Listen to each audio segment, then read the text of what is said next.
Queridos hermanos, como toda la semana, vamos a ver qué nos dice este Evangelio. Evangelio de nuestro Señor Jesucristo, según Juan, es este Evangelio de Juan, como todos sabemos, fue uno de los evangelios que fue escrito al final justamente de este primer siglo. Un evangelio que muchas personas lo toman como un evangelio especial, o sea, no es de los sinópticos. También podemos decir algunas cositas sobre Juan. ¿Qué quiere decir el nombre Juan? Ya que estamos hablando de Juan el Evangelista y Juan Bautista. Este nombre Juan tiene su origen en hebreo y significa justamente que es un hombre fiel a Dios. Proviene de la palabra hebrea Yohanan, es un nombre propio, que bueno, como todos sabemos es muy popular en todo el mundo. Yo tengo un hijo que se llama Juan, mi papá se llamaba Juan. Es un nombre que fue pasado a muchos idiomas y ahí sufrió muchas variaciones. Está compuesto por dos términos, Yeho y Hanan. También este nombre puede interpretarse más allá de hombre fiel a Dios, con otros sentidos, que a mí me encanta este segundo sentido porque dice Dios perdona. Y justamente era la misión de Juan también, ¿no? Llevarnos a la luz del Señor.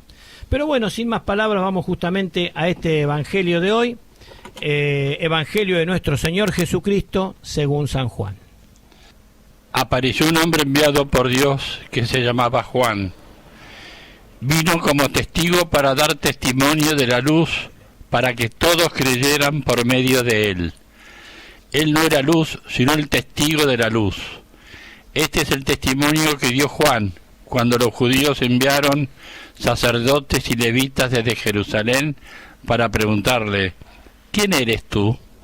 Él confesó y no lo ocultó, sino que dijo claramente: yo no soy el Mesías. ¿Quién eres entonces?, le preguntaron. ¿Eres Elías?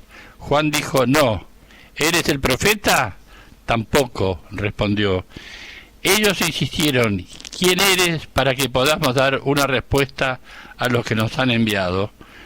¿Qué dices de ti mismo? Y él les dijo: yo soy una voz que grita en el desierto, allanen el camino del Señor, como dijo el profeta Isaías. Algunos de los enviados eran fariseos. 25, y volvieron a preguntarle: ¿por qué bautizás entonces si tú no eres el Mesías, ni Elías, ni el profeta? Juan respondió: yo bautizo con agua, pero en medio de ustedes hay alguien al que ustedes no conocen. Él viene después de mí, y yo no soy digno de desatar la correa de su sandalia. Todo esto sucedió en Betania, al otro lado del Jordán, donde Juan bautizaba. Palabra del Señor. Gloria a ti, Señor Jesús. Fíjense que, visto desde afuera, podemos ver que el movimiento de Jesús era muy parecido al movimiento justamente que realizaba Juan también, ¿no? Cómo movía las multitudes.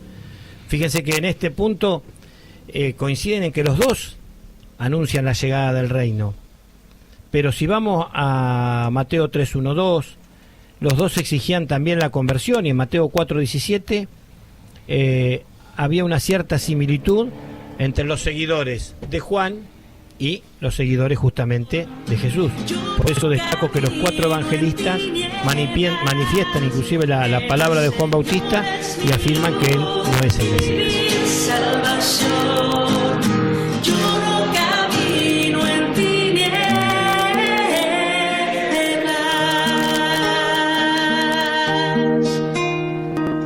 El Señor es mi luz y mi salvación. ¿A quién temeré? El Señor es la defensa de mi vida. ¿Quién me hará temblar? El Señor es mi luz y mi salvación. Yo no camino en tinieblas. El Señor es mi luz y mi salvación.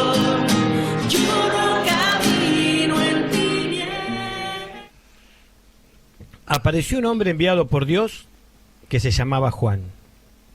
Vino como testigo para dar testimonio de la luz, para que todos creyeran por medio de él. Él no era la luz, sino el testigo de la luz. Acá yo veo que todos tenemos un plan que Dios prepara para nosotros, ¿no? En este caso lo ha preparado este plan para Juan en aquel momento. ¿Y cuál era ese plan para Juan? Era justamente dar testimonio de la luz. Pero preguntémonos, ¿dónde está la palabra viva de Dios? La palabra viva de Dios, yo diría que está presente en todas las cosas. Y cuando decimos en todas las cosas es porque brilla justamente en todos lados, en las tinieblas, y hay inclusive una luz en cada hombre. Por eso dice, esta es la luz de Cristo, yo la haré brillar. Yo la haré brillar, yo la tengo que hacer brillar. Juan justamente vino para eso. Fíjense que las tinieblas muchísimas veces intentan apagar esa luz. Acá vemos cómo lo querían presionar a Juan, pero jamás lo van a conseguir. Ninguno consigue esconderla, porque no podemos vivir sin Dios por mucho tiempo, inclusive no podemos vivir sin Dios porque otro se cuestione o nos quiera hacer vivir sin Dios. Fíjense que la búsqueda de Dios siempre tiene algo nuevo, siempre nos hace renacer en el corazón.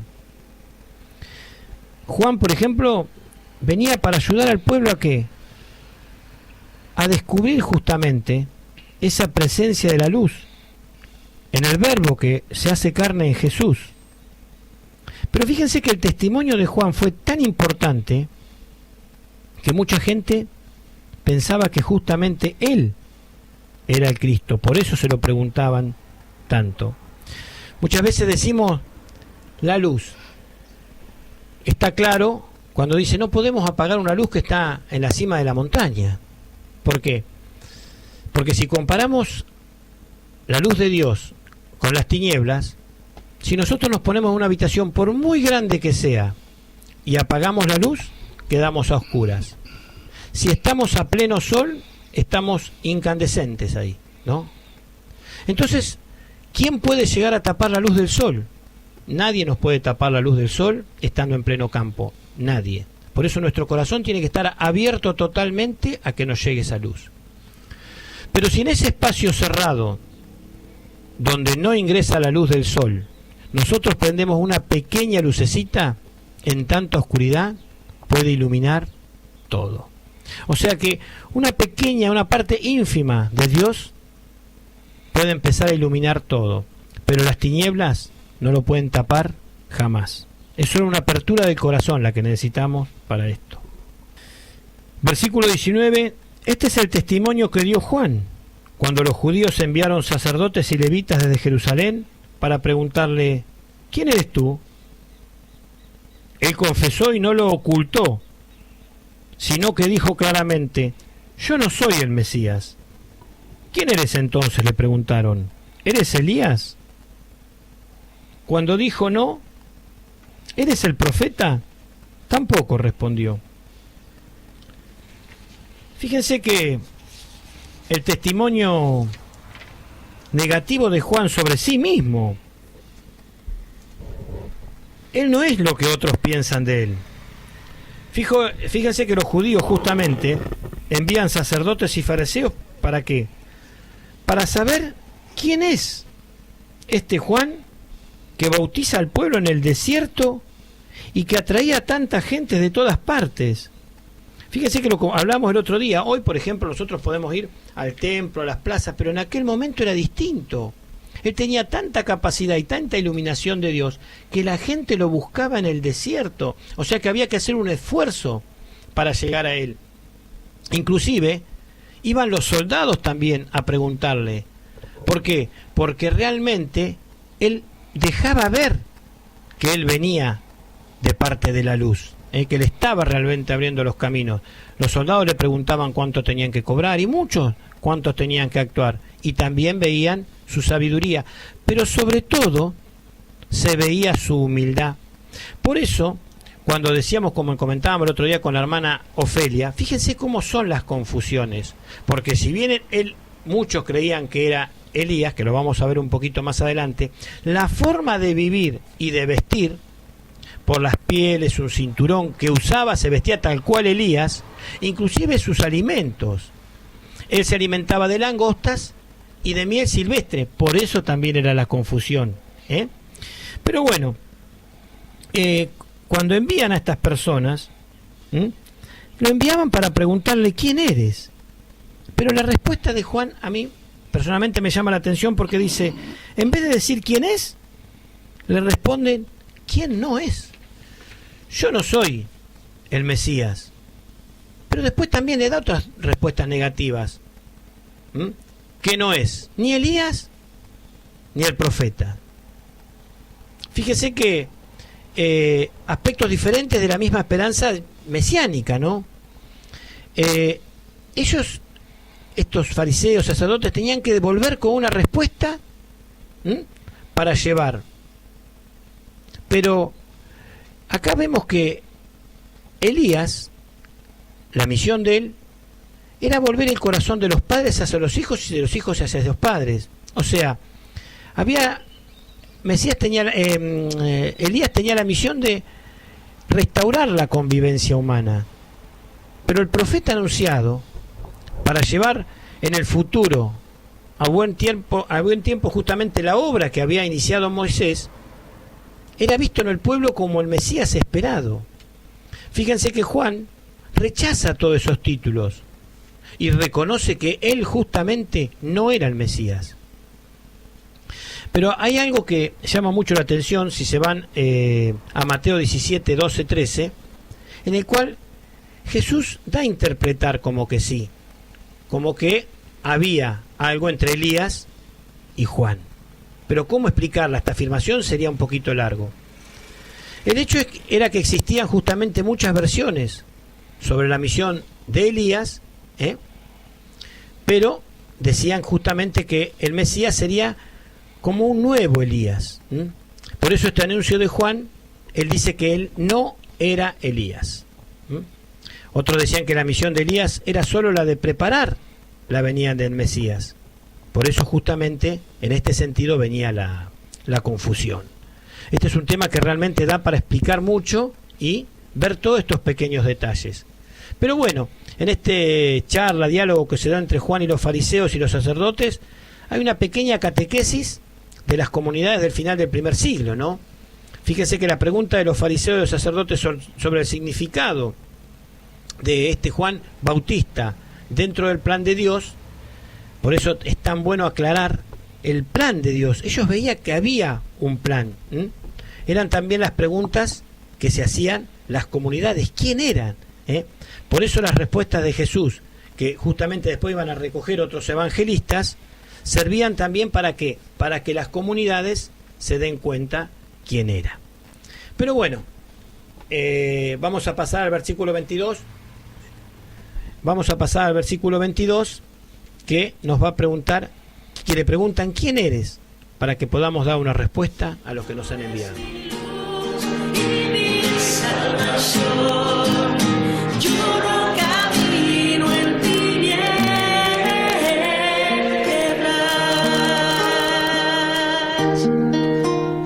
Si mi padre y mi madre me abandonan, el Señor te recogerá. Enséñame tus caminos, Señor, guíame por tu senda. El Señor es mi luz y mi salvación.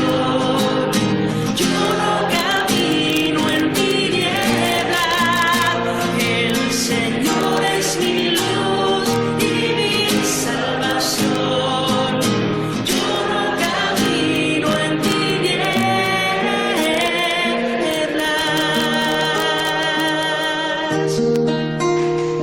Espero gozar de la dicha. Ellos insistieron, ¿quién eres?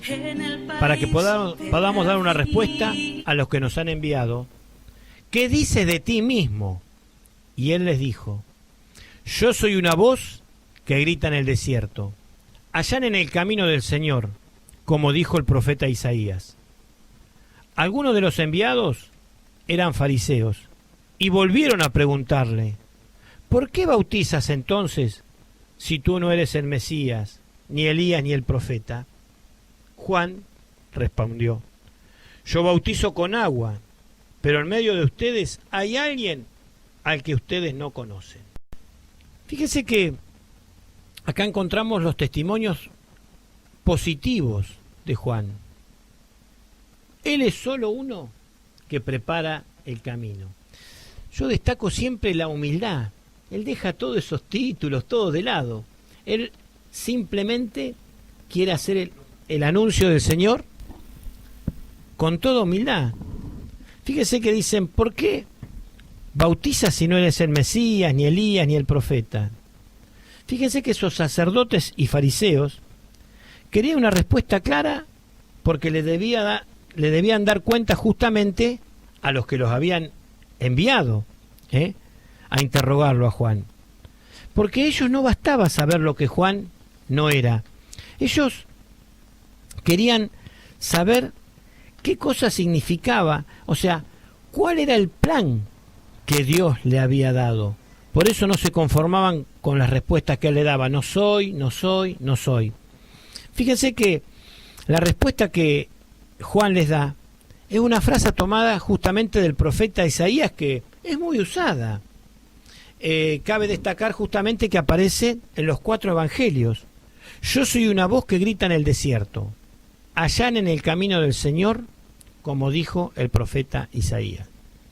Si vamos a la actualidad, algo hablábamos recién con Mirta, nosotros también somos los encargados de allanar el camino del Señor. Cristina, Rosita, esa gente que va a los geriátricos, ¿qué están haciendo? Allanar el camino del Señor para que justamente se conviertan, como hablábamos hace un rato, que en 2 pasajes de Mateo, lo que buscan justamente Jesús y lo que buscaba el profeta. Fíjese que en un momento Juan, ¿qué les dice? Raza de víboras, les dice así: conviértanse. ¿Qué es la conversión? Es abandonar el triste camino del pecado para ver la realidad de Dios y empezar a caminar de acuerdo a los mandamientos. Por eso, él solamente era una voz que gritaba en el desierto: allanen el camino del Señor, como dijo el profeta Isaías. Fíjense que la Sagrada Escritura, ellos buscaban dentro de las palabras justamente no tanto los argumentos para probar afirmaciones, sino aclarar, buscaban para ellos mismos y para los otros la novedad de ¿qué? De la experiencia que tenían con Jesús, porque Jesús los sacaba a veces de su contexto con lo que le decían Jesús y Juan. Fíjese que acá hay algo que a mí me llama mucho la atención, porque dice: hoy en día fíjese que llamamos a este hombre Juan el Bautista, pero ¿él qué fue lo que dijo? Que simplemente usaba agua, pero agregó que había uno que vendría después que él los bautizaría en el fuego y en el Espíritu Santo. Mateo 3:11. Fíjense que ese era el bautismo del juicio que habría de venir sobre la tierra, mientras que el bautismo del Espíritu Santo, ¿cuándo viene? ¿Cuándo comienza? En Pentecostés, cuando reciben justamente los discípulos, acuérdense que estaban reunidos, se les presenta justamente en forma de lengua de fuego. Es la venida Pentecostés del Espíritu Santo. Ahora yo me pregunto, cuando tuvo esta conversación Juan justamente con esos sacerdotes, acuérdense que se llevaba poquita diferencia Juan con Jesús, ¿no estaría Juan por ahí? ¿Cuántas preguntas que muchas veces nosotros nos podemos hacer y van a quedar en la nada porque nadie hoy nos lo podría contestar? Pero bueno, tenemos que tener en cuenta que Juan vino a allanarle los caminos al Salvador, y vemos que realmente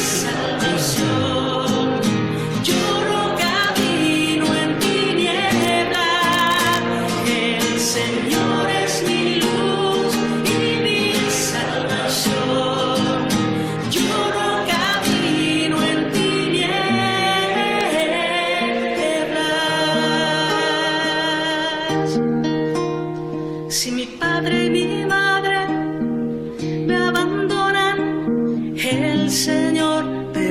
acogerá.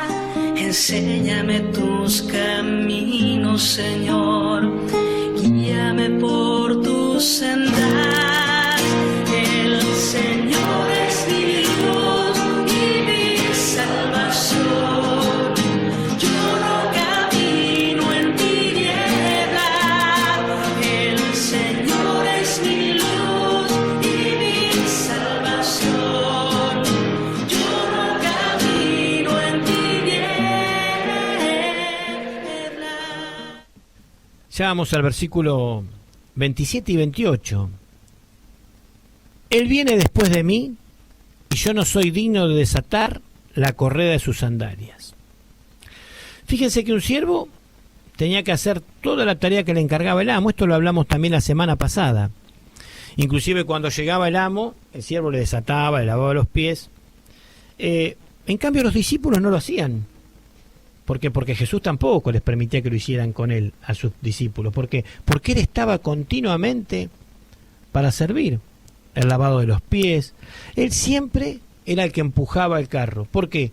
Porque hoy en día nosotros tenemos que seguir su ejemplo. Si lo seguimos o no, desgraciadamente, por la soberbia, por las cuestiones mundanas, otras cosas. Pero lo que hay que destacar es con cuánta humildad actuaba Juan y a dónde llegó. A ser el que le abría el camino, ¿no? El que vino a allanar el camino. Yo pienso que es un ejemplo a seguir totalmente. Inclusive cómo se lo confunde con el Señor por su forma de actuar. Qué bueno sería, ¿cuántas veces nosotros decimos, mirá esta persona, qué misericordiosa es? ¿Cuántas veces vemos en la hermana Teresa o en muchas personas que a veces no están en la iglesia, pero vemos su misericordia, cómo hacen uno el corazón con el de los demás y lo hacen? Por eso yo pienso que esto es lo que más hay que destacar. ¿Cuántas cosas tenemos a veces para hacer por el hermano y no las hacemos? En cambio Juan ni siquiera se consideraba ni siquiera discípulo. Él se consideraba más que un siervo de Dios. Realmente esto a mí me llega al corazón. Y a veces yo veo cómo uno no abre el corazón. O a veces con soberbia opinamos por los demás o cosas. Por eso yo pienso que todo esto, vuelvo a insistir en lo mismo, es la misión de servir. Hoy en día podemos servir con cualquiera. Hacia la vuelta de casa hay gente necesitada, gente que necesita el oído. ¿Cuántas veces está pasando? Hoy en día, por ejemplo, vemos los problemas matrimoniales, los problemas de los chicos. Hoy en día la cantidad de parejas que hay separadas, y eso es terrible.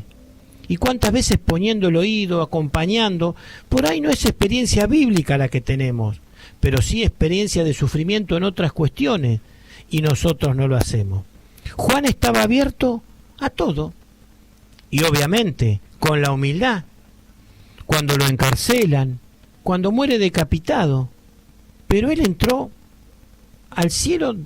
O sea, es algo que yo no tengo palabras para decirlo, pero la humildad que él tuvo, cómo movió las masas, y nosotros tenemos que hacer eso, aunque sea llegar a uno. Y nos dicen, pero eso es muy poco. No, pero si todos llegáramos a un hermano, sería fabuloso. Así que bueno, todo esto sucedió en Betania, al otro lado del Jordán, donde Juan bautizaba. Yo sé que hay muchos puntos en esta lectura que podríamos extenderlos un poquito, pero yo destaco la humildad, la misericordia de este Juan. No vivamos en las tinieblas, vivamos en la luz, seamos la luz. Por eso, queridos hermanos, seamos la luz. La dicha del Señor en el país de la vida. Espera en el Señor, sé valiente, ten ánimo, espera en el Señor. El Señor es mi luz y mi salvación. Yo no camino en tiniebla. El Señor es mi luz y mi salvación. Yo no camino en tinieblas.